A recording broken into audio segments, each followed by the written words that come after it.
রংপুর অঞ্চলে কোনোভাবেই কমছে না তামাকের আগ্রাসন।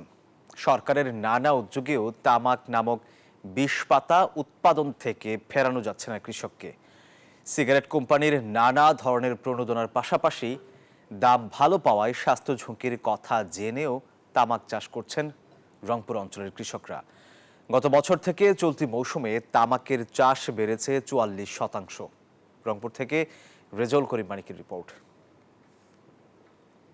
চলতি মৌসুমে রংপুর অঞ্চলের ৫ জেলায় তামাক চাষ হয়েছে ১৯,২৫০ হেক্টর জমিতে, অথচ আগের মৌসুমে ছিল ১৩,৩৪৯ হেক্টর। রংপুর অঞ্চলে বিঘার পর বিঘা জমিতে তামাক চাষ হচ্ছে, তবে সবচেয়ে বেশি তামাক চাষ হচ্ছে রংপুর, নীলফামারী ও লালমনিরহাট জেলায়। চাষিরা বলছেন, কৃষি বিভাগের উদাসীনতা, বিক্রয়ের নিশ্চয়তা, সুদমুক্ত ঋণ, সিগারেট কোম্পানির নানা ধরনের প্রণোদনার পাশাপাশি দাম ভালো পাওয়ায় অন্যান্য ফসলের তুলনায় তামাক চাষে ঝুঁকছেন তারা।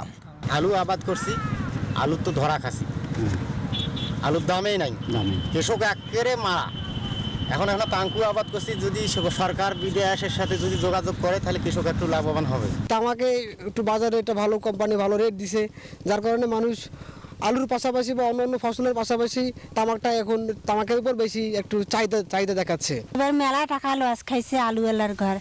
এখন যে মনে করি লসটা এখন টাঙ্কু টাঙ্কু মেশে আবাদ করিয়ে এখন সেইটা মনে করি ঘর করবে এইটি। এদিকে কৃষি বিভাগ বলছে, স্বাস্থ্য ঝুঁকির কথা জেনেও তামাক চাষ করছেন রংপুর অঞ্চলের কৃষকরা। কৃষকদের নিরুৎসাহিত করতে নানা পদক্ষেপের কথা জানিয়েছে তারা।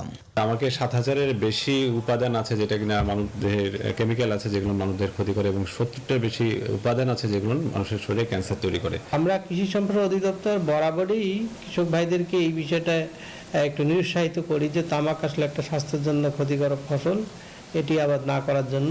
বিশ্লেষকরা বলছেন, শস্য বিন্যাস, উৎপাদন এবং বিপণনে কৃষকদের সহায়তার পাশাপাশি তামাকের ক্ষতিকর দিকগুলো তুলে ধরতে প্রান্তিক পর্যায়ের কৃষককে বেশি গুরুত্ব দিতে হবে, তবেই কমবে তামাক চাষ। রেজাউল করিম মানিক, নিউজ 24, রংপুর।